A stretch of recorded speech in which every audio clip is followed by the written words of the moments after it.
Students, നമ്മുടെ മൂന്നാമത്തെ കൈനാമിക് equation എന്ന് പറയുന്നത് വെലോസിറ്റി ഡിസ്പ്ലേസ്മെൻറ്റ് റിലേഷൻ ആണ്. അപ്പോൾ നമുക്കത് ചെയ്യാം. അപ്പോൾ അതിനാദ്യമായിട്ട് നമുക്കറിയാം, ഓൾറെഡി നമുക്ക് വെലോസിറ്റി ടൈം റിലേഷൻ അനുസരിച്ച് A = v(t) - v(0)/t ആണ്. അത് ഓൾറെഡി നമുക്കറിയാം.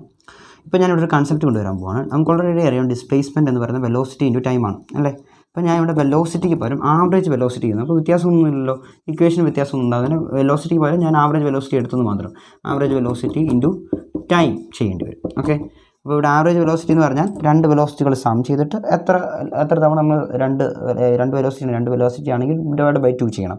3 വെലോസിറ്റി ആവറേജ് വെലോസിറ്റി മീൻ ചെയ്യുന്നെങ്കിൽ v(t) ഇപ്പോൾ v1 + v2 + v3/3. ഇപ്പോൾ ഇവിടുത്തെ കേസിൽ ഞാൻ v1-ഉം v(0)യും v(t)യും ആണ് ഇവിടുത്തെ ആവറേജ് വെലോസിറ്റി എടുക്കുന്നത്. അതുകൊണ്ട് ആവറേജ് വെലോസിറ്റിയുടെ സം ഉണ്ടാക്കാൻ വേണ്ടി നമ്മൾ ഉപയോഗിക്കുന്ന രണ്ട് വെലോസിറ്റികൾ. അപ്പോൾ v(t) + v(0)/2 ചെയ്താൽ മതി. ഇവിടുത്തെ ആവറേജ് വെലോസിറ്റി ഞാൻ മീൻ ചെയ്തു, കാരണം ഞാൻ ഇതിനായിട്ട് ഒരു രണ്ട് റിലേഷനും കൂടെ ഒരുമിച്ച് കൊണ്ടുവരാൻ വേണ്ടി ചെയ്യുന്ന ഒരു പരിപാടിയാണിത്. ഓക്കെ, അത് നിങ്ങൾ ഇങ്ങനെ അങ്ങ് പഠിച്ച് വയ്ക്കുക. ആവറേജ് വെലോസിറ്റി പറഞ്ഞാൽ v(t) + v(0)/2. Okay, into time ആയതുകൊണ്ട് t എന്ന് കൊടുക്കുന്നു. ഓക്കെ, ഇൻറ്റു t എന്ന് പറയുന്നത് ഡിസ്പ്ലേസ്മെൻറ്റ് എന്ന് പറഞ്ഞാൽ നമുക്ക് h എന്നോ s എന്നോ കിട്ടാം. ഞാൻ ഇവിടെ h എന്ന് കൊടുക്കുകയാണ്. ഓക്കെ, അപ്പോൾ എനിക്ക് ഇതിൻ്റെ അകത്തുനിന്ന് ഇതിനെ മാറ്റി എഴുതാൻ പറ്റും. എങ്ങനെ മാറ്റി എഴുതാൻ പറ്റും? That is 2h/t = v(t) + v(0). Okay ആണല്ലോ. ഇതൊന്നും ഇരിക്കട്ടെ, ഇത് രണ്ടാമത്തെ ഇക്വേഷൻ. ഈ ഒന്നാമത്തെ ഇക്വേഷൻ മോഡിഫൈ ചെയ്യുമ്പോഴാണ് എന്ന് വെച്ചാൽ ഇവിടെയും v(t - v(0) എന്ന് പറഞ്ഞാൽ എന്താണ്? v(t - v(0) എന്ന് പറഞ്ഞാൽ at ആണ്. ഇതാണ് നമ്മുടെ ഫസ്റ്റ് ഇക്വേഷനും സെക്കൻഡ് ഇക്വേഷനായി. ഇനിയും ഞാൻ first equation into second equation ചെയ്യാൻ പോവാം. Okay, first equation into second equation. അപ്പോൾ ഇക്വേഷനൊക്കെ നിങ്ങൾക്ക് വേണം എഴുതണം കേട്ടോ, എടുത്തെഴുതണേ. ഫസ്റ്റ് ഇക്വേഷൻ സെക്കൻഡ് ഇക്വേഷൻ മീൻ ചെയ്യുന്നത് ഞാൻ ഇങ്ങനെ ഇട്ട് പോവാം. Okay, first equation second equation. First equation ഇതാണ്, സെക്കൻഡ് ഇക്വേഷൻ ഇതാണ്.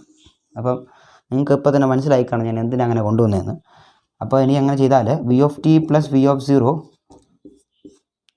അതുപോലെ v(t - v(0) കൊണ്ട് മൾട്ടിപ്ലൈ ചെയ്യാം. ഈ ഫോം നിങ്ങൾ എവിടെയെങ്കിലും കണ്ടിട്ടുണ്ടോ? a - b × a + b. ഇത് മാത്സിൻ്റെ നമ്മുടെ മറ്റൊരു ഫോമുലയാണ്. a - b × a + b എന്ന് പറഞ്ഞാൽ a² - b² ആണ്. അത് കൊണ്ടുവരാൻ വേണ്ടിയാണ് ഇത് ചെയ്തത്. ഓക്കെ, നിങ്ങൾക്ക് മനസ്സിലായെന്ന് വിശ്വസിക്കുന്നു. അപ്പോൾ ഇവിടെ ലെഫ്റ്റ് ഹാൻഡ് സൈഡിൽ ഇത് രണ്ടും കൂടെ മൾട്ടിപ്ലൈ ആയി. അതുപോലെ റൈറ്റ് ഹാൻഡ് സൈഡിൽ at-യും അതുപോലെ ഇൻറ്റു 2h/t വന്നു അല്ലേ. അപ്പോൾ ഈ t ക്യാൻസൽ ആയിപ്പോയി. അപ്പോൾ ഇവിടെ എന്ത് വന്നു? 2ah എന്ന് പറയുന്ന ഈ സൈഡ് വന്നു. ഇപ്പുറത്ത് എന്ത് ചെയ്തു? v(t) a - b × a + b. അപ്പോൾ a² - b². അത് എന്ന് പറഞ്ഞാൽ v(t² - v(0)². ഓക്കെ, അപ്പോൾ അതെന്ന് പറഞ്ഞുകൊണ്ട് ഇത്ര എഴുതിയല്ലോ. ഇതെന്ന് പറയുന്നത് എനിക്ക് വേണമെങ്കിൽ ഇങ്ങനെ മാറ്റി എഴുതാം. ഇത് തന്നെയാണ് ഞാൻ ഉദ്ദേശിക്കുന്ന ഇക്വേഷൻ. അപ്പോൾ v(t² = v(0)² എന്ത് ചെയ്യുന്നു? അപ്പുറത്തോട്ട് കൊണ്ടുപോയി v(0)² + 2ah. ഓക്കെ, ഈ ഇക്വേഷൻ പറയുന്ന പേരാണ് വെലോസിറ്റി ഡിസ്പ്ലേസ്മെൻറ്റ് റിലേഷൻ. ഓക്കെ, ഇത് ഓർത്ത് വെച്ചേക്കണം, വളരെ ഇമ്പോർട്ടൻ്റ് ആണ്. ഇങ്ങനെ ഈ 3 സെറ്റ് ഉണ്ടല്ലോ, ഈ 3 സെറ്റ് വളരെ ഇമ്പോർട്ടൻ്റ് ആണ്. അതിനകത്ത് രണ്ടാമത്തേതും ഫിഗർ വരച്ച് ചെയ്യാനുള്ളതാണ്. അപ്പം ഇങ്ങനെ ഈ 3 സെറ്റ് നിങ്ങൾ കാണാൻ പഠിച്ചു. ഇതിൽ ഏതെങ്കിലും ഒന്ന് മിക്കവാറും ചോദിക്കാൻ ചാൻസ് ഉണ്ട് ഡെറിവേഷന്. അപ്പോൾ ഒരു മിനിറ്റ്, ഞാൻ ഇതിൻ്റെ അകത്ത് ഒരു കാര്യം കൂടെ നിങ്ങൾക്ക് പറയാനായിട്ടുണ്ട്. v(t² = v(0) + 2ah നമ്മൾ എഴുതി. അതുപോലെ തന്നെ ഇതിനകത്ത് വളരെ ശ്രദ്ധിക്കേണ്ട ഒരു കാര്യമുണ്ട്. ഇത് തന്നെ നമ്മുടെ 8ാം ക്ലാസ്സിൽ നമ്മൾ ഇക്വേഷൻ നമ്മൾ പഠിക്കുന്നുണ്ട്. അപ്പോൾ v² = u² + 2as എന്നാണ് പഠിക്കുന്നത്. അതിൻ്റെ ഡെറിവേഷനാണ് നമ്മളിപ്പോൾ ചെയ്തത്. ഇനി ഇതിനകത്ത് നമ്മളിത് ഈ എക്ക് പകരം g എന്നും, ഓക്കെ, എക്ക് പകരം g ആണ് വരുന്നത് എങ്കിൽ വ്യത്യാസമുണ്ട്. അപ്പോൾ എന്താ അതിനർത്ഥം? എന്താ? ആക്സിലറേഷൻ ആണ് അവിടെ ഡിപ്പെൻഡ് ചെയ്യുന്നത്. അപ്പോൾ ഇനിഷ്യൽ വെലോസിറ്റി എന്ന് വെച്ചാൽ അത് എപ്പോഴാണ് വരുന്നത് വെച്ചാൽ ഒരു ഫ്രീലി ഫാളിങ് ഒബ്ജക്റ്റ് ആകുമ്പോൾ ഞാൻ കാണിച്ചു തരാം. ഇപ്പം നമ്മൾ 3 റിലേഷൻ പഠിച്ചു, 3 കൈനാമിക് റിലേഷൻ പഠിച്ചു.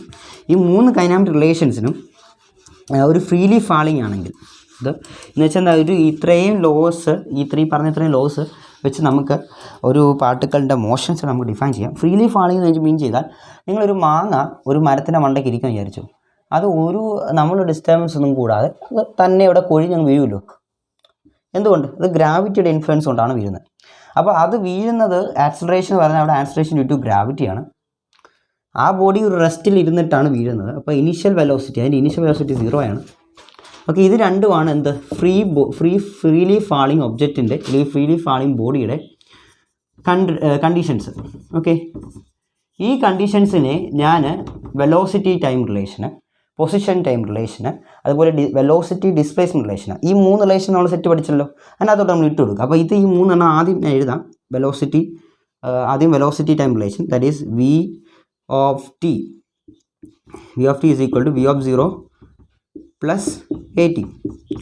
അതുപോലെ തന്നെ H is equal to UT plus half AT square. Okay, അതാണ് പൊസിഷൻ ടൈം റിലേഷൻ. ഇനി velocity displacement relation, v of t square is equal to v of 0 square plus 2AX. Okay, ഇത്രയല്ലോ. ഞാനിനി freely falling ബോഡിയുടെ conditions, ഇത്രയും പറഞ്ഞ conditions അങ്ങോട്ട് apply ചെയ്ത് കൊടുക്കാം. എക്ക് പകരം G എന്നും യു അല്ലെങ്കിൽ വി ഓഫ് 0 എന്ന് വെച്ചാൽ ഇനീഷ്യൽ വെലോസിറ്റി, വി ഓഫ് 0ക്ക് നമ്മൾ 0 ഒന്നും കൊടുക്കുകയാണെങ്കിൽ എന്ത് സംഭവിക്കും? വി ഓഫ് ടി എന്ന് പറയുന്നത്, ഇവിടുത്തെ ആദ്യത്തെ കേസിൽ വി ഓഫ് ടി എന്ന് പറയുന്നത് എന്താണ്? GT ആയിട്ട് മാറും. രണ്ടാമത്തെ പൊസിഷൻ ടൈം റിലേഷൻ്റെ ഫ്രീലി ഫാളിങ് ഒബ്ജക്റ്റിൻ്റെ റിലേഷൻ വരുമ്പോൾ അത് H is equal to half GT square ആയിട്ട് മാറും. ശരിയല്ലേ ഞാൻ പറഞ്ഞത്? അതുപോലെ തന്നെ വി ഓഫ് ടി സ്ക്വയർ എന്ന് പറയുന്നത് എന്തായിട്ട് മാറും?